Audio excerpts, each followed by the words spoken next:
Hello everyone, I am Dr. Balakrishna, MCH Surgical Gastroenterology from AIIMS, New Delhi.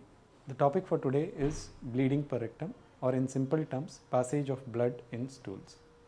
The first reaction of any patient with blood in stools is panic. There is no need to panic in such situations since majority of the causes for bleeding per rectum are benign and can be easily treated. So what are the causes for bleeding or blood in stools? The most common cause is the dilatation of blood vessels in the anal canal, that is known as hemorrhoids or piles.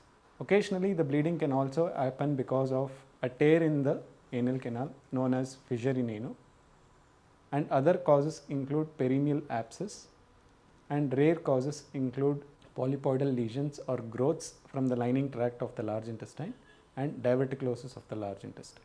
So what are the associated symptoms with blood in stools? Majority of the patients have painless passage of blood in stools, and patients can also have constipation as the associated symptom. The color of the blood in stool can often lead to the source or site from where the bleeding is occurring. So passage of bright red blood in stool often signifies bleeding from the anal canal and or rectum.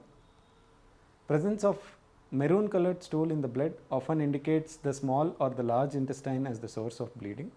Patients can also pass black tarry stool, which is considered as bleeding from the stomach, most commonly a peptic ulcer bleed. So how do we diagnose or identify the cause of bleeding per rectum?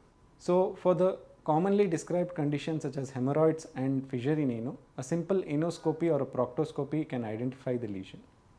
Whereas pathology in the more proximal parts such as the rectum and the colon require a proctosigmoidoscopy or a colonoscopy, which is an office procedure in which a tube with a camera at its tip is inserted through the anal canal to visualize the lining of the large intestine and to identify the pathology.